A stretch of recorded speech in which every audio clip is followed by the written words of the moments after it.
नमस्कार दोस्तों। आज हम जानेंगे बृहस्पतिवार के व्रत की विधि और कथा। बृहस्पतिवार का व्रत रखने के लिए सबसे पहले स्नान आदि करने के बाद पीले रंग के वस्त्र धारण करने चाहिए और फिर केले के वृक्ष के नीचे बैठकर घी का दीपक जलाना चाहिए। दीपक जलाने के बाद हल्दी से तिलक करना चाहिए और पीले रंग की मौली बांधनी चाहिए। इसके बाद केले के वृक्ष के नीचे गुड़ और चने की दाल का भोग लगाना चाहिए और केले के वृक्ष के नीचे केले भी चढ़ाने चाहिए। और ये सब पूजा करने के बाद फिर बृहस्पति देव की कथा सुननी चाहिए। और शाम को जब व्रत खोलते हैं उस समय चने की दाल से बना हुआ मीठा भोजन ही करना चाहिए। अब हम बृहस्पति देव के व्रत की कथा सुनेंगे। एक नगर में एक साहूकार रहता था। उसके धन धान्य बाल गोपाल की कोई कमी न थी, लेकिन साहूकारनी कंजूस थी। वह कभी किसी भिखारी को भीख नहीं देती थी।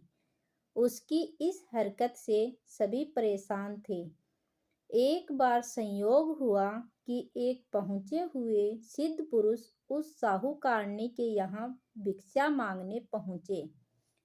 उस समय वह साहूकारनी अपना आंगन लीप रही थी। अतः सिद्ध महाराज से कहने लगी, महात्मा, इस समय तो मैं काम कर रही हूँ, मुझे अवकाश नहीं है, आप फिर दर्शन दीजिए। सिद्ध पुरुष दुआ देते हुए चले गए। कुछ दिनों बाद वे पुणे पधारे। उस समय साहूकारनी अपने पोते को खिला रही थी, अतः उसने भिक्षा देने में फिर असमर्थता दिखाकर भिक्षुक महाराज को फिर कभी अवकाश के समय आने को कहा। इस बार भिक्षुक का माथा ठनका। उसे साहूकारनी के इरादे का आभास हो गया, इसलिए अगली बार वे जल्दी पधारे। साहूकारनी उस समय भी घर के किसी काम में अपने को व्यस्त रखने की कोशिश कर रही थी। साधु बाबा चिढ़ गए। उन्होंने साहूकारनी से कहा, मैं तुम्हें कुछ उपाय बताता हूँ। यदि तुम अवकाश ही अवकाश चाहती हो तो बृहस्पतिवार को देर से सोकर उठा करो। सारे घर झाड़ू एक और इकट्ठा करके रख दिया करो।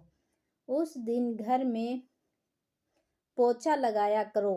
स्नान आदि करने वाले इस दिन हजामत अवश्य बनवाया करें। भोजन बनाकर चूल्हे के पीछे रख दिया करो। शाम को काफी अंधकार छा जाने के बाद दीपक बत्ती जलाया करो तथा इस दिन भूलकर भी न तो पीले वस्त्र धारण किया करो और न ही कोई पीली चीज खाया करो। साधु के चले जाने के बाद साहूकारनी वैसा ही करने लगी। धीरे धीरे बृहस्पतिवार की उपेक्षा के कुपरिणाम उसके घर में उजागर होने लगे। इसके एक सप्ताह बाद वही साधु बाबा भिक्षा के लिए पुणे पधारे। उस समय साहूकारनी हाथ पर हाथ धरे ठाली बैठी थी। बाबा ने भिक्षा मांगी तो वह फूट फूट कर रोती हुई कहने लगी, महात्मा, मैं आपको भिक्षा कहाँ से दूं? अब तो घर में दर्शन करने के लिए भी अन्न के दाने नहीं है। साधु बाबा बोले, माई, तेरी माया समझ में नहीं आती।